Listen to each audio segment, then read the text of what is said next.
put that on last. Okay. Okay, so these are super easy to get backwards. Okay. And again, this is going to be one of those things where I have to clumsily figure out which one goes on the right side. Okay. Yes, this is going to go on this side. Okay.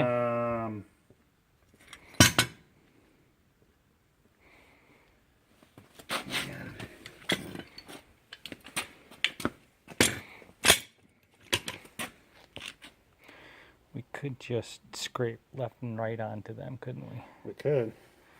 All right. Yep. That should be right there. Okay. And so what we need to do, and I don't remember what size this is. This is the only socket you need, but we need to take these two bolts out. And what it does is it takes this big long pin out on each side. All right, I don't know, to me this is kind of a pain, but you're honestly not going to be doing this that much. right. So you pop this out, Okay. and then at that point this can come out.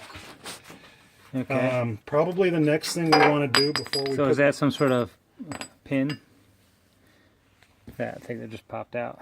Yeah. Yeah, okay. That's just a pin, really. All right, and do the same thing on the other side. Yeah, we'll do that on the other side. The next thing we're going to want to do is take these bolts off, and these look bigger, Okay. so they're open. We'll just take this one off for now. Let's do this one side at a time. Okay, so the very first thing I probably do is this needs to go there. So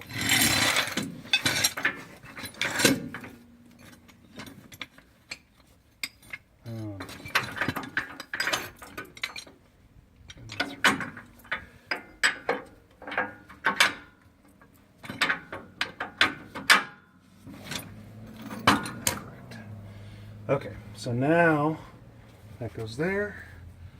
Let's slide this back in.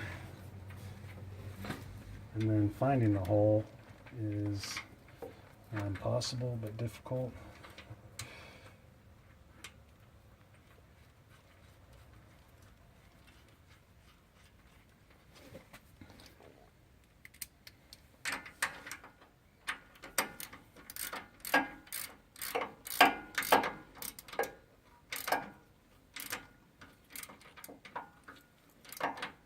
It doesn't need to be super Yeah, tight. no, It's we're just going to take it back off and put the backhoe back yeah, on. yeah, it doesn't need to be super tight. Okay.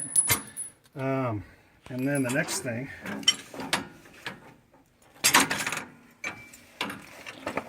don't tell me I should have done that first. Okay. I don't know why, but they give you this cheesy little washer to go there, like that. Okay. And I know I did this wrong, but this goes over there. In fact, I think I have to take everything back off. This has to go back in there, and now I'll tighten this.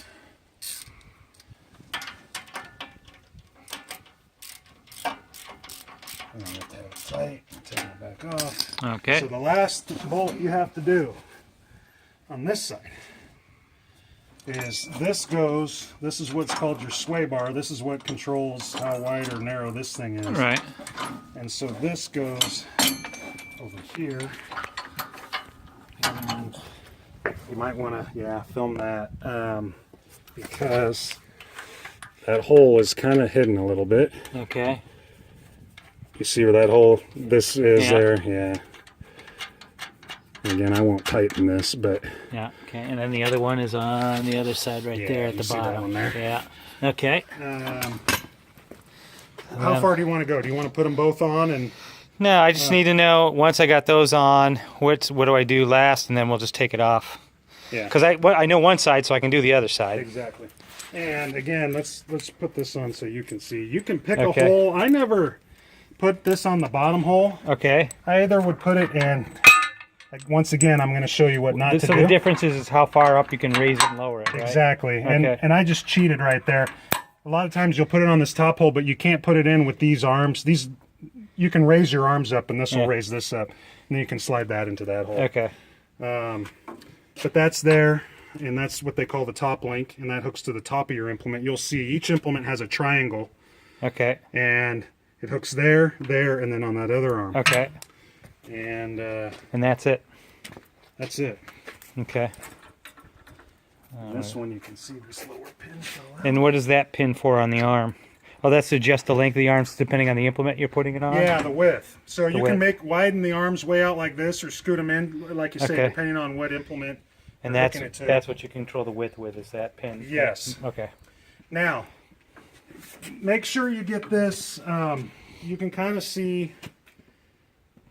It's real easy to put these on backwards. In other words, it's real easy to put this arm over on the other side. Okay. But what ends up happening is you get a funky angle. The angle of this will end up sticking out like that. And Okay. it won't be looking right. This is how it's All right. supposed to look. I just think like what we'll that. do is we'll just take some sort of engraver or something and just carve an R and an L in them. And I would then it'll definitely never do be that. an A issue. lot of guys will get like a white chalk marker Yeah. and do that. What's really cool is the tractor book has a diagram that kind of has it all drawn out for you, so Okay. you can use that as well. But like you say, I would put right and left. Okay. Yeah. Just be done with Seemed it. like it'd be easier. All right. And then you kind of back this up to the implement and hook it up with the pins. Yeah, in fact, let's walk over Okay. to this disc, because the disc is a good illustrator of that, Okay. and the box. And I'll have to show you differently on the mower. But on you have the two arms. We've Yeah. hooked up the left already. Yeah. The right, you know, they'd go right here. Yeah. And then that top link that I hooked up last, that goes Goes right right here. on there. And Yeah. that's how you can raise, lower it, That's and how tilt it it. raises and lowers and tilts. So, okay. And same thing with the box. It Box. hooks up identical. Okay. Yep. It's got the 3 And- points. And the yep. mower's got the 3 points too? The mowers too, it's a little bit different, and I'm going to have to walk you through on how to take the driveline on and off. In fact, we can do that right there without bringing the mower over. Okay. I'll bring the other end of the driveline over and show you. Okay. But same thing. You have the 3 points, Yeah. and then you have the driveline, Okay. And And- that's the drive line. and that's half of the driveline. I got the other half in my truck. Okay. What I'm going to do is bring the other half over to the tractor, and I'll put it on the tractor so you can see how to install a driveline. Okay. Real easy. Hanger right here. Yeah. When the tractor's not hooked up to the mower, you can hang your driveline like that. So it's Okay. because with the other half on, it'll be out to here, Yeah. and it'll just be sitting in the dirt if you don't do that. Okay. And so that's kind of a nice little thing. All right. The operator's manual for the mower is inside that, Oh, it's inside the tube? this tube. Okay. And the third thing I'd like to show you, possibly one of the most important things, these are access panels on the side. Okay. Really hard for a guy with big fingers like me to get that off. Uh-huh. This has what's called a shear bolt. And what do I mean by shear bolt? Well, you guys may find out one day. It happens to the best of us. Okay. Can you see? Well, at least if you look over I here, see a bolt. You see the head of this bolt right there? Okay, If we open up the access panel on the other side, you might be able to see. Yeah, I the see other it. end. Okay. Yeah. What that is called is a shear bolt, and that is its sole purpose in life is to protect this.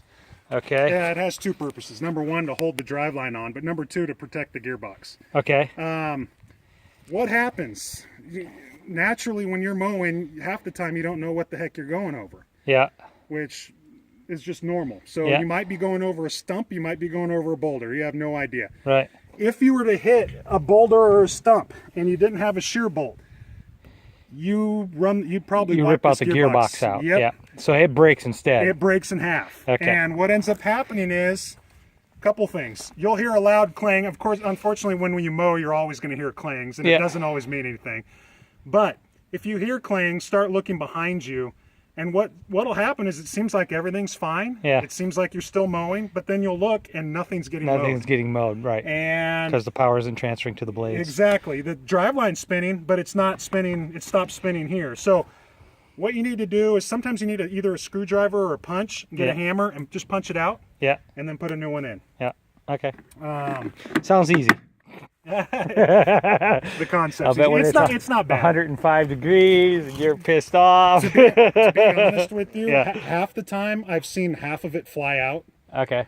and then the other half it's not too bad. They're in there kind of loose, but anyway, honestly, that probably will happen to you guys at some point.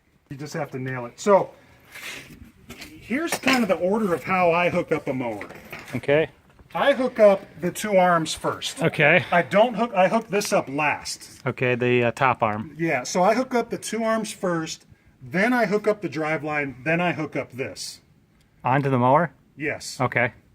And so get these hooked to the mower, and then right here, the next thing you do, this will raise up. Okay. You raise that up. Yeah. This is a dust shield Okay. and keeps the grease on there and the dust out. Yeah. And we'll put this on the mower in a little bit, but this is going to be sitting right here now that you're hooked to the mower. Okay. This obviously has to have some kind of locking mechanism on it, or else once that starts spinning, it's just going to fly off. Right. This is the locking mechanism. It has a little collar. You see how this does that? Uh-huh. The collar pushes down, right? Yep. Okay. It's spring loaded. So if you've never done this before, it's good to kind of see. And this tractor, it's really cool because this comes up. A lot of tractors, they don't fold up. So you have splines in here and you have splines in there. So obviously you have to get this lined up just right. And you never do. So what I do is this will turn on the tractor. Yeah. And there it goes. See how that started? Yeah. Now, it's only on there maybe not even a third of the way, maybe 25% of the way, and then it'll stop. It's not on at that point. Okay.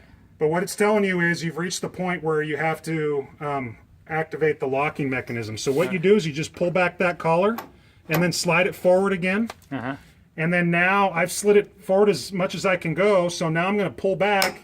See how that popped up? Yeah. And now I always give it a nice good tug to make sure it's locked. Okay. And it is locked.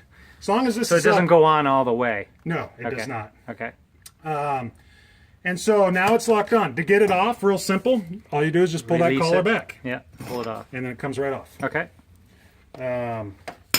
So, where did I put that dust shield at? Disappeared on me. Does she? I think you. Did it roll forward? It must have. That's weird.